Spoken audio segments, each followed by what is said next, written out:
फिर से हम शुरू करते हैं।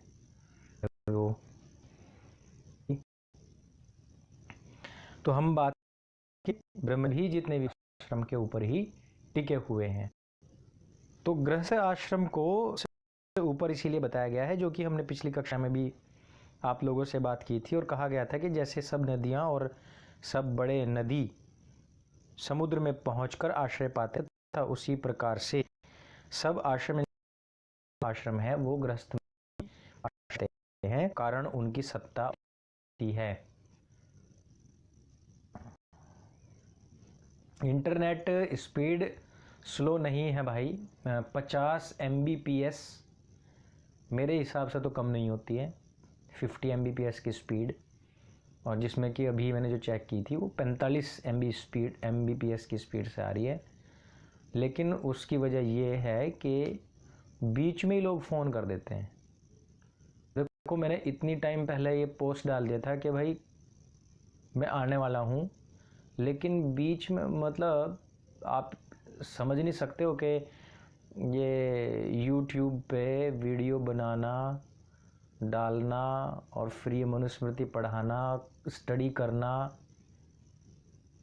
ये कितना बहुत ज़्यादा हैक्टिक है। लोगों को पता होता है कि टाइम नहीं मिलता होगा, बहुत बिजी होते होंगे, फिर भी लोग फ़ोन करने से बाज नहीं आते। मतलब फ़ोन काट भी दो या बता भी दो कि भाई अभी टाइम नहीं है, तो भी बहुत ज़्यादा स्थिति ख़राब है। इतना ज़्यादा, चलो खैर ठीक है। अब आगे बढ़ते हैं कि ब्रह्मचारी, गृहस्थ, वानप्रस्थ, सन्यासी, इन चारों आश्रमस्थ ब्राह्मण, क्षत्रिय, वैश्य, द्विजों को 10 लक्षण वाला अग्रिम धर्म पूरा प्रयत्न करते हुए पालन करना चाहिए। जो लोग कहते हैं कि धर्म क्या है, तो यहाँ से हमको पता लगता है कि धर्म आखिरकार है क्या। आज आपको पता लग जाएगा कौन है, क्या है। जो लोग कहते हैं ना इस्लाम कोई धर्म है, भोले का नाम लेके शुरू करो भाई सिखाओ मत प्लीज़, है ना। अगर आपने यहाँ सीखना है तो सीखो, नहीं तो भाई बीच में अब कोई डिस्टर्ब नहीं करेगा। मैं किसी का नाम लेने वाला नहीं हूँ, ना मैं किसी भोले का नाम लेने वाला हूँ, ना मैं किसी तेज का नाम लेने वाला हूँ, ठीक है। बकवास। देखो, धर्म के जो 10 लक्षण बताए गए हैं उसको आप पढ़ें कि धर्म आखिरकार है क्या। अब ये भोले और टोले वाले बहुत आते हैं, ये भी कहते हैं कि हिंदू एक धर्म है। आप ये बताइए कि उसमें धृति, क्षमा, दमो, स्तेय, शौचम, इंद्रियम निग्रह, धीर, विद्या, सत्य, अक्रोधो, दशकम धर्म लक्षणम। बताओ किसने आपको बताया है कि धर्म के क्या लक्षण है, कौन से मंदिर में पता पड़ता है। और आज तो कोई भी बीच में ना बोलेगा, क्योंकि फिर मैं किसी को बख्शने वाला नहीं हूँ। 3 दिन से यहाँ जहाँ मैं हूँ पूरी बुद्धि खराब की हुई है। बताऊँ मैं अब आपको क्या स्थिति है। स्थिति मैं आपको बता देता हूँ। मैं कहाँ गया मेरा फ़ोन। ये बसंत पंचमी चली हुई थी और मैं आप लोगों को कक्षा देने के लिए जैसे ही बैठूँ तैयारी करूँ, वैसे ही यहाँ डीजे स्टार्ट हो जाए भाई। मैं सोचूं कि भाई अब कैसे पढ़ाऊँ मैं बच्चों को, क्योंकि पढ़ाना बेहद ज़रूरी है। लेकिन आप यकीन नहीं मानोगे किस तरीके से मैं क्या करूँ मैं इन हिंदुओं का। मतलब सरस्वती पूजा हो रही है और वहाँ क्या चल रहा है, वहाँ चल रहा है वो लगा ले जो लिपस्टिक, हिलेला सारा डिस्ट्रिक्ट, ऐसे ऐसे गाने। मैं तुम्हें दिखाता हूँ, कुछ लोगों को यकीन नहीं आएगा। और वहाँ वो नाम ले रहे हैं कि हम वो कर रहे हैं, सरस्वती पूजन कर रहे हैं। तो भाई ये है हिंदुओं की भक्ति, जिसमें कि जो हमारे महापुरुषों ने जो कर दिया है वही करो, वही उनका पूजा है, बाकी परमात्मा का नाम लो। मैं तुम्हें ज़रा दिखा देता हूँ। आज जो हुआ है उसको देख के वाकई में काफ़ी मुझे शर्मिंदगी महसूस हुई कि हिंदू आखिरकार कहाँ जाके मरने को तैयार हो रहा है, ये दिखाता हूँ मैं तुमको, यकीन नहीं आएगा कुछ लोगों को।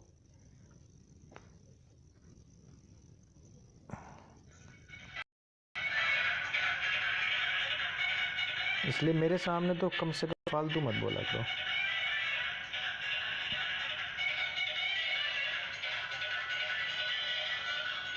ये देखो कहाँ से दिखेगा तुम्हें,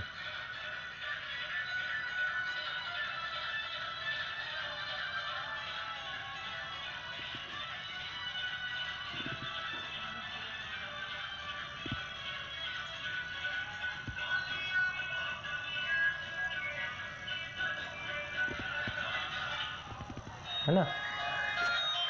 ये रंग खेल रहे थे और इन्होंने कुछ सरस्वती की मूर्ति वूर्ति भी ली हुई थी और रंग वंग खेल रहे थे, गुलाल गुलाल सब खूब लगाया इन्होंने।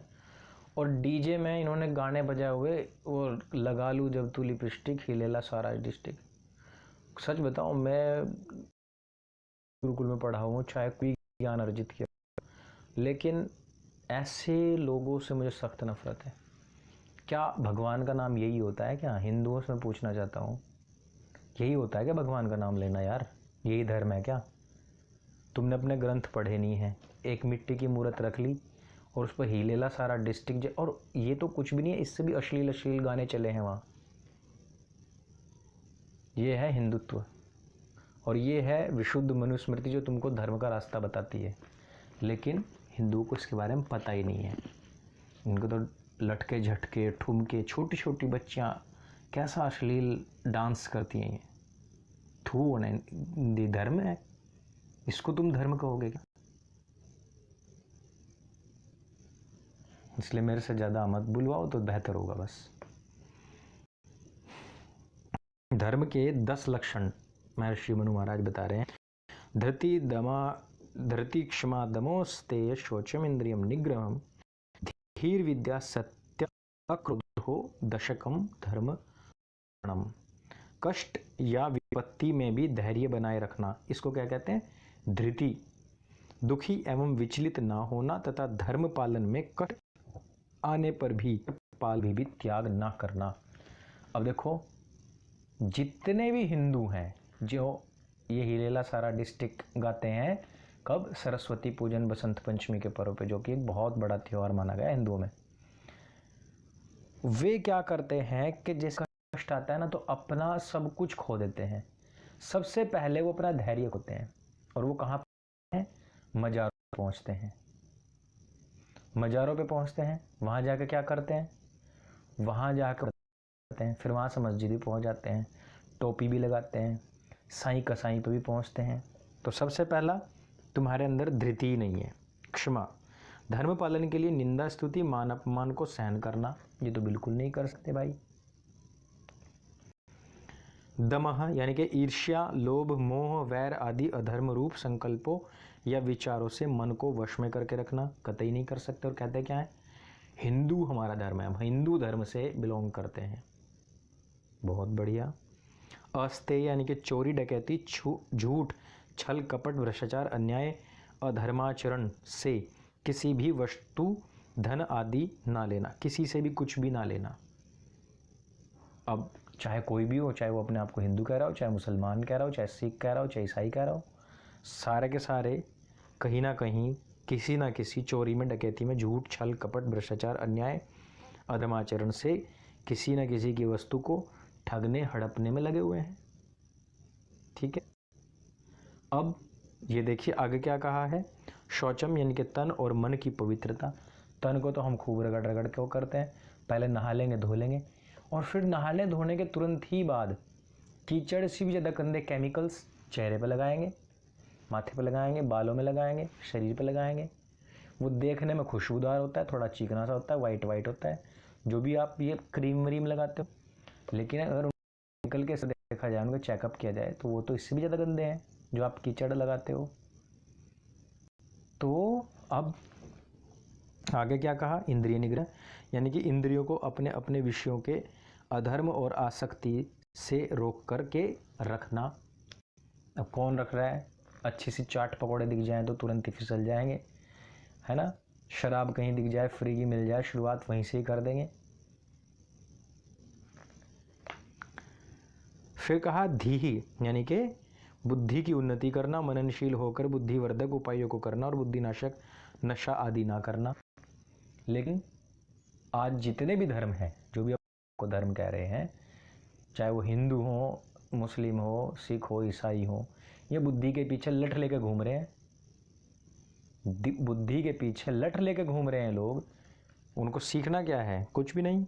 विद्या यानी कि सत्य विद्याओं की प्राप्ति में अधिकाधिक यत्न करके विद्या और ज्ञान की उन्नति करना चाहिए। ये क्या है? ये विद्या है।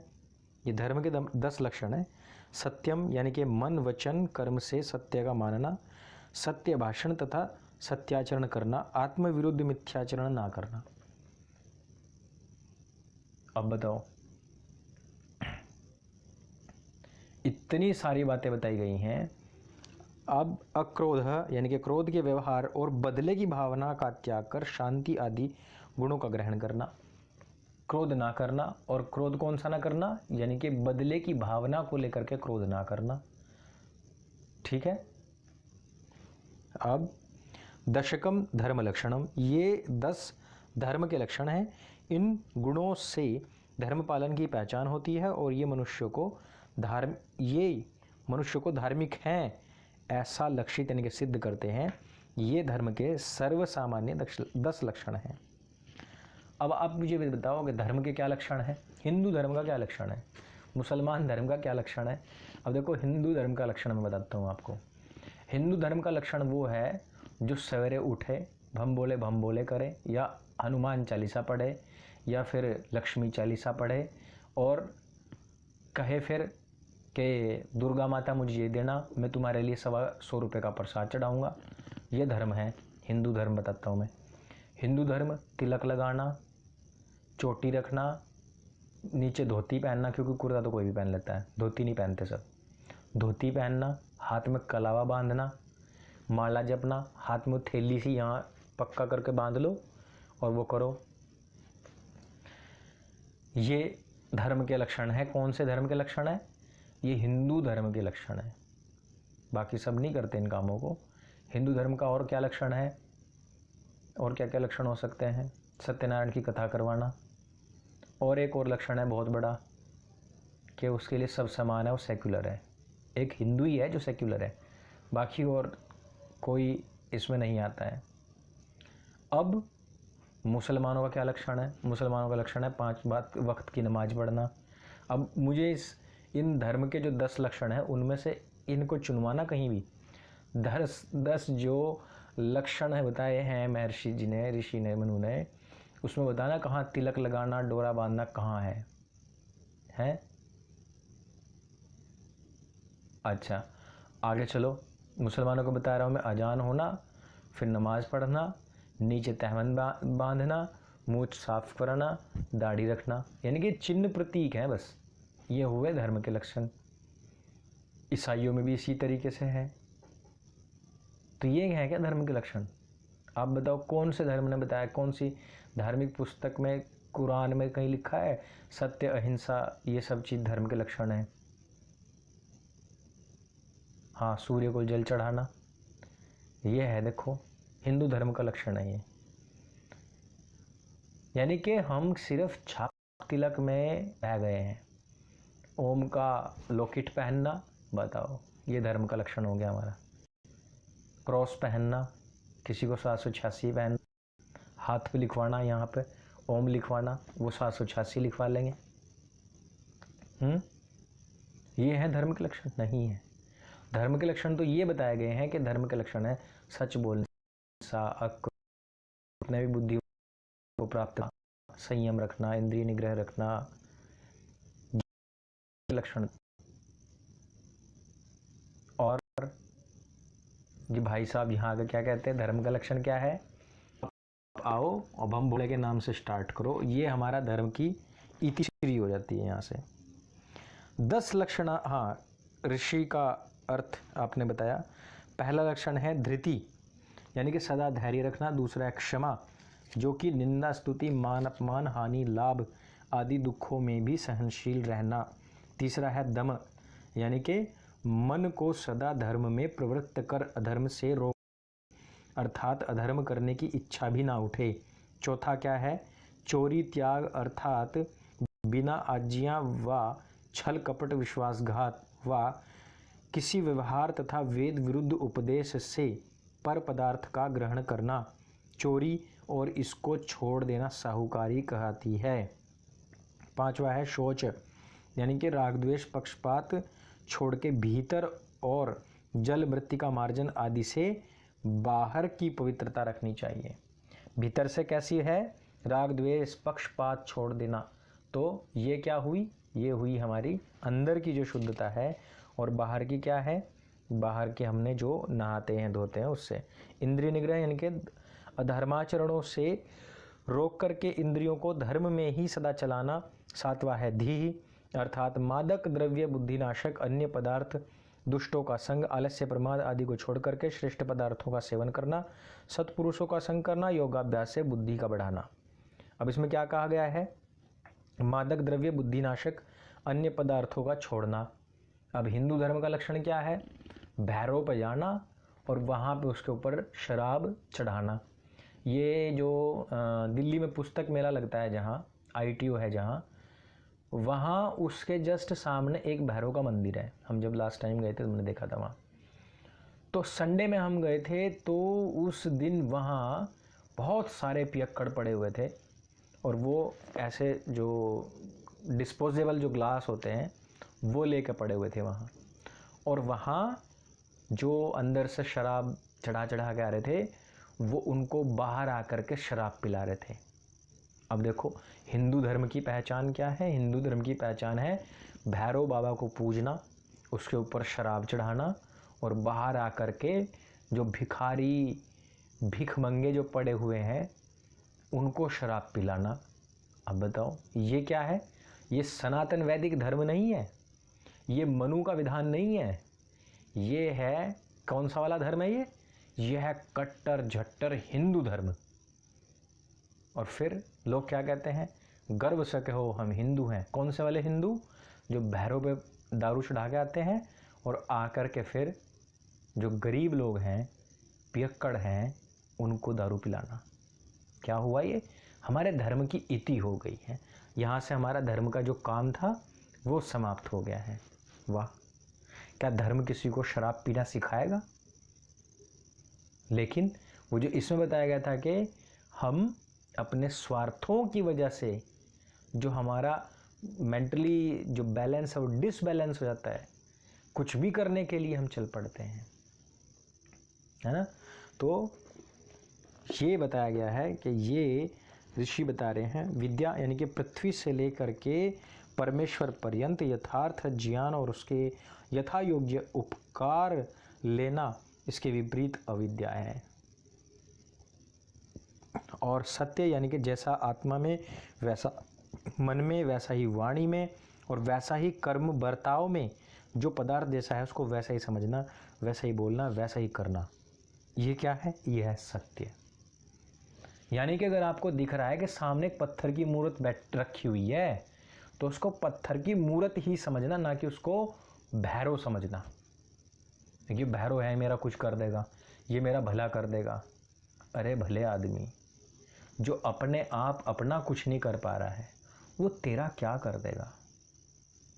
ये बुद्धिहीनता हिंदुओं को त्याग देनी चाहिए। आवाज कम आ रही है? सबको कम आ रही है क्या?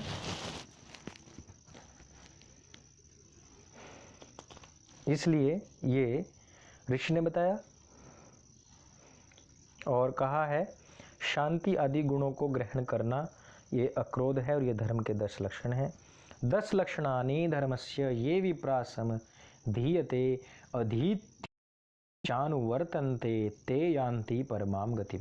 अर्थात धर्म के 10 लक्षणों का जो द्विज अध्ययन मनन करते हैं और अध्ययन मनन करके इनका पालन करते हैं, वे उत्तम गति को प्राप्त होते हैं। इसको कहा गया है धर्म। तो धर्म की परिभाषा कल सबको याद होनी चाहिए। कल आप लोगों में से यहाँ पे लिखेंगे सब के सब। पहले से पहले मैं बता दे रहा हूँ, धृति क्षमा दमो अस्तेयम शौचम इंद्रिय निग्रह धीर विद्या सत्यम अक्रोधो दशकम धर्म लक्षणम। मैं वीडियो ख़त्म होने के बाद में फिर आपको क्या करूँगा, डिस्क्रिप्शन में ये लिख भी दूंगा श्लोक, लेकिन कल याद होना चाहिए सबको। ठीक है, ये धर्म के 10 लक्षण सबको पता होना चाहिए। कोई भी आपसे पूछे, कोई भी कहे कि हमारा धर्म ऐसा, हमारा धर्म वैसा, तो आप उससे सबसे पहले ये पूछ लें कि धर्म किसे कहते हैं, क्योंकि हर चीज़ की डेफिनेशन होती है। तो आप मुझे पहले ये बताओ कि धर्म की परिभाषा क्या है आपके यहाँ पे, है ना। पूरी कुरान, बाइबल, तौरात, क्या है, जबूर, किसी में भी धर्म की परिभाषा नहीं है। आपको बताऊं मैं, धर्म की परिभाषा है ही नहीं वहां पर। धारण तो आप कुछ भी कर सकते हो। एष वो अभिहितो धर्मो ब्राह्मणस्य चतुर्विध्यः पुण्योक्षय फलः प्रेत्य राज्याम धर्मं निबोधत। अर्थात यह यहाँ तक इस जन्म में पुण्य रूप और मरने के बाद चिर स्थायी मोक्ष सुख को देने वाला ब्राह्मण क्षत्रिय वैश्य द्विजों का ब्रह्मचर्य, गृहस्थ, वानप्रस्थ, संन्यास संबंधी 4 प्रकार का धर्म और ब्राह्मण का वर्ण धर्म भी तुमको कहा। अब शेष वर्णों के धर्मों में राजाओं और क्षत्रिय वर्ण वालों का धर्म आगे सुनिए। मुनि जी, मनु महाराज कहते हैं कि हे ऋषियों, यह 4 प्रकार अर्थात ब्रह्मचर्य, गृहस्थ, वानप्रस्थ और संन्यास करना ब्राह्मण का धर्म है। यहाँ वर्तमान में आनंद देने वाला संन्यास धर्म है। इसके आगे राजाओं का धर्म मुझसे सुनो। आगे राज धर्म की बात चल रही है। आजकल सब लोग राजनीति में बड़ा इंटरेस्ट ले रहे हैं आजकल। अभी यहाँ हम मनुस्मृति पढ़ाते हैं, बीच बीच में बेचारे कुछ मोदी भक्त आते हैं, वो कहते हैं वोट फॉर मोदी। मतलब यहाँ धर्म की बात चल रही है और ये आगे बीच में कूद जाते हैं बेचारे, क्योंकि वो इलेक्शन नज़दीक आ रहे हैं ना, तो फिर सारा कुछ हरा हरा ही दिखता है। हालांकि ऐसी बात नहीं है कि भाई हम नहीं चाहते कि मोदी जी पीएम बने, ऐसी बात नहीं है, लेकिन विषय देख लेना चाहिए कि विषय क्या चल रहा है। यहाँ आप वोट मांगने के लिए ना आए, यहाँ जो पढ़ाई चल रही होती है सिर्फ फोकस उसी पे रखें। आप सब, चाहे वो आर्यजन हो, चाहे हिंदू भाई हो, कोई भी हो, मूर्ति पूजक भी क्यों ना हो, सब गीता जी को तो मानते हो। तो गीता जी में योगेश्वर महाराज श्री कृष्ण ने कहा है, योगः कर्मसु कौशलम, अपने कार्य को कुशलता के साथ करना योग है। जिस कार्य के लिए यहाँ पर आए हो, बैठे हुए हो, उसको कुशलता के साथ में करो, बाकी इधर उधर की बात मत किया करो। तो राजा की नियुक्ति एवं सिद्धि, राजधर्मान प्रवक्ष्यामि यथा व्रतो भवेन्नृपः संभवश्च यथा तस्य सिद्धिश्च परमायथा। ब्राह्मण वर्ण और साथ साथ चारों आश्रमों के कर्तव्य कहने के पश्चात अब मैं राजा के और क्षत्रिय वर्ण के कर्तव्यों को और राजा का जैसा आचरण होना चाहिए, उसका चयन या नियुक्ति किस प्रकार होनी चाहिए और जिस प्रकार उसको अपने कार्यों में अधिकाधिक सफलता प्राप्त हो, वह सब आगे कहूँगा। मनु महाराज कह रहे हैं, मनु महाराज ऋषियों से कहते हैं कि चारों वर्ण और चारों आश्रमों के व्यवहार कथन के पश्चात राजधर्मों को कहेंगे कि जिस प्रकार राजा होना चाहिए और जैसे उसको संभव बनना तथा जैसे उसको परम सिद्धि प्राप्त होवे, उसको सब प्रकार कहते हैं। तो कहते हैं, ब्राह्मण प्राप्तेन संस्कारम क्षत्रियेण यथाविधि सर्वस्यास्य यथा न्यायम कर्तव्यम परिरक्षणम।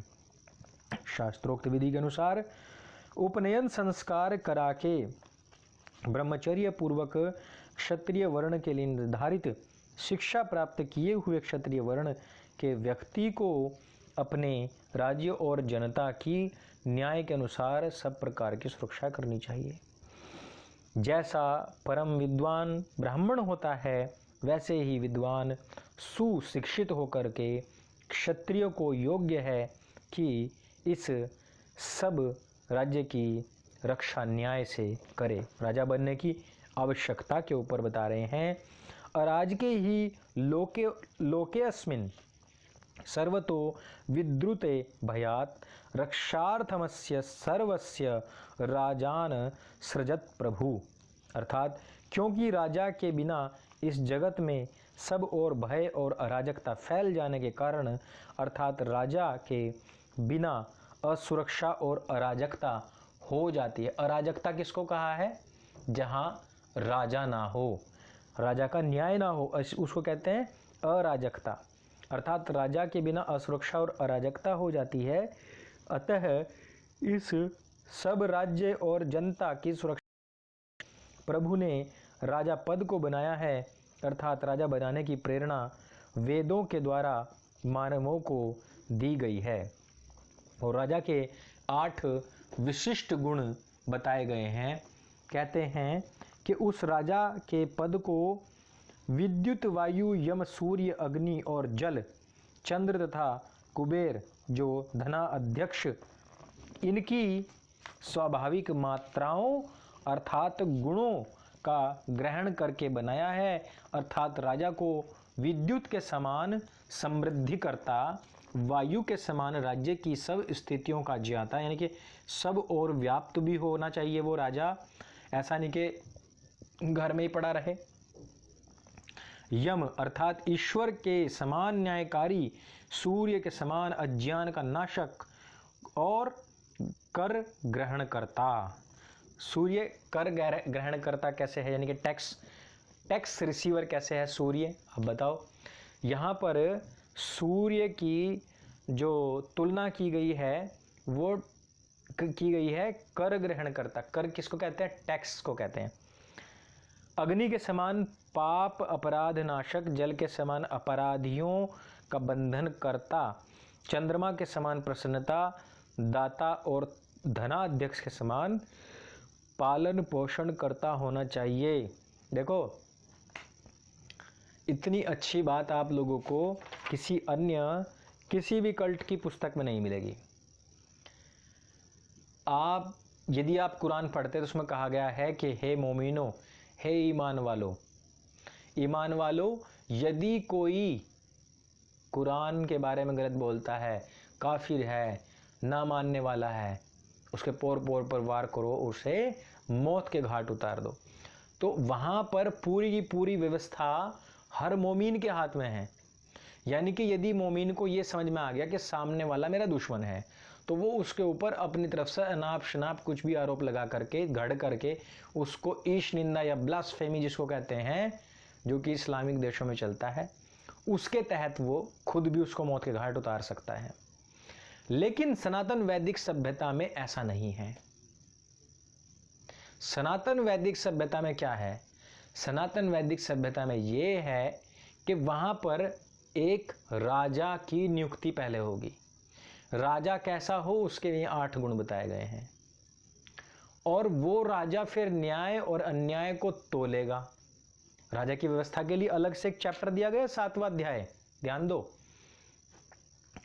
वो अब राजा जो है वो न्याय करता है, न्याय करेगा भी वो देखेगा किसकी गलती है अथवा किसकी नहीं है, और उसके बाद में वो वेदोक्त जो भी न्याय प्रणाली है उसके ऊपर उसका फैसला करेगा। लेकिन इस्लाम में तो ऐसा नहीं है, क्योंकि इस्लाम कोई धर्म नहीं है। इस्लाम एक कबीला है, और वो कबीले की किताब जो एक बहुत छोटे से समय के लिए एक स्पेसिफिक टाइम पीरियड में ही लिखी गई एक किताब है।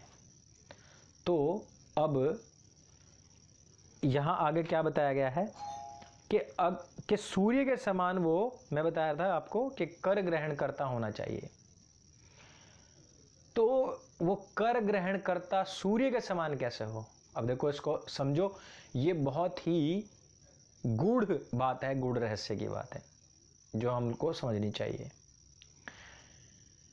जब ऊपर से, जब नदियों में से जल आता है, समुद्र में जाता है, वो इकट्ठा होता है तो वहां से सूर्य भाप बनाता है उस जल की, और भाप बना करके लेता कहां से है वो?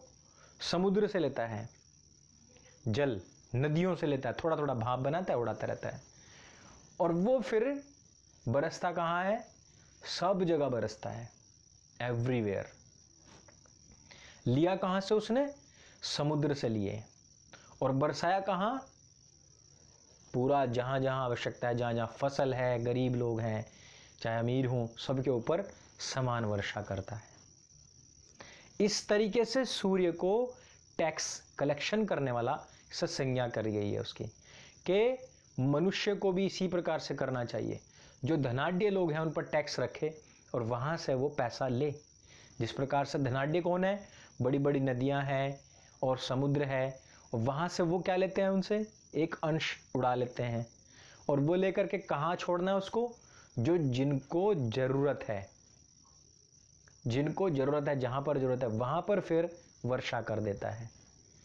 इसी प्रकार से राजा को करना चाहिए। जितने भी बड़े जो धन्ना सेठ लोग हैं उनसे टैक्स लेना चाहिए, और टैक्स लेकर के सब लोगों में उसका विकास कार्य हो, कुछ भी हो सकता है, वो उनको वहां पर उसको बरसाए। ठीक है, तो इस प्रकार से कहा गया है चंद्रमा के समान उस राजा को प्रसन्नता पूर्वक रहना चाहिए। कहा है आगे कि अगले श्लोक में कहा है कि क्योंकि इन पूर्वोक्त शक्तिशाली, इसमें एक ऋग्वेद का मंत्र भी दिया गया है, सोमस्य राज्यो वरुणस्य धर्मणि। इसमें कहा गया है कि अग्नि, सोम, चंद्रमा यानी कि वरुणस्य जल के धर्म में, तथा बृहस्पति अनुमत्या शर्मणि, बृहस्पति सूर्य अनुमत्या लक्ष्मी अर्थात वित्तेश तथा धरा के आश्रय में वह मधवन धात विधात, और हे इंद्र यानी कि राजा, हे वायु, हे यम, मैंने तुम्हारी उपस्तुति सानिध्य में रहकर तुम्हारे गुणों का धारण करके ऐश्वर्य कलशों अर्थात राज्येश्वरियों का सेवन किया है। अभिप्राय यह है कि इन गुणों के अंशों को धारण करके तदनुसार आचरण से राज्य संचालन में सफलता प्राप्त होती है। उसको कैसा होना चाहिए, किस प्रकार का होना चाहिए, कौन कौन से गुण उसमें होने चाहिए, वो इसमें बताया गया है। राजा दिव्य गुणों के कारण ही प्रभावशाली होता है। अगले श्लोक में बताया गया, क्योंकि इन पूर्वोक्त शक्तिशाली इंद्र आदि देवताओं के दिव्य पदार्थों के सारभूत गुणों के अंश से राजा पद को बनाया गया है, इसलिए यह राजा अपने तेज शक्ति के प्रभाव से सब प्राणियों को वशीभूत और नियंत्रित रखता है। यह राजा जैसे सूर्य लोगों की आंखों और मनों को अपने तेज से संतप्त करता है, उसी प्रकार अपने प्रभाव से प्रभावित रखता है। प्रभावशाली होने के कारण राजा को पृथ्वी पर कोई भी कठोर दृष्टि से देखने में समर्थ नहीं होता है, अर्थात आंखें नहीं दिखाता है। जिस प्रकार से सूर्य को कोई भी आंखें नहीं दिखाता है, इसी प्रकार से राजा को भी कोई आंखें नहीं दिखाता है, क्योंकि उसको क्या बताया गया है कि राजा ही सर्वोपरि है। और राजा का निर्धारण इस प्रकार से नहीं कि राजा का बेटा राजा होगा, नहीं, इसमें शुरू में ही कहा गया है कि एक क्षत्रिय के लिए जो जो धर्म है, जो जो पढ़ाई है, एजुकेशन है, वो उसको ग्रहण करनी ही पड़ेगी। यदि आपने 8th पास हो तो IAS थोड़ा ना बन जाओगे, आप पढ़ाई करनी पड़ेगी। इसलिए मनुस्मृति में स्पष्ट शब्दों में कहा गया है कि आप जिस भी आश्रम का, जिस वर्ण का वर्ण करने जा रहे हैं, पढ़ाई आपको करनी अत्यंत आवश्यक है। यदि आपने पढ़ाई नहीं की है, वो एजुकेशन प्राप्त नहीं की है, तो आप उस वर्ण में नहीं जा सकते हैं। तो जो लोग इस प्रकार के अनर्गल आरोप मनुस्मृति के ऊपर लगाते हैं कि उसमें बहुत ऐसी चीज़ दे रखी है कि भाई सब कुछ जातिगत ही होगा, तो वो चीज़ नहीं होगी। इस प्रकार से हमने यहाँ आज मनुस्मृति का 7वां अध्याय आरंभ किया है। इसमें जो राज धर्म है, राजा का जो धर्म होना चाहिए, राजा कैसा होना चाहिए, वो हमने यहाँ से आज जानने की शुरुआत की है। आगे हम और भी इसमें अध्ययन करेंगे और भी बहुत सारी चीज़ें हैं वो आगे आगे पढ़ेंगे। आज की वीडियो में सिर्फ इतना ही। सीधे बैठेंगे सभी। ओ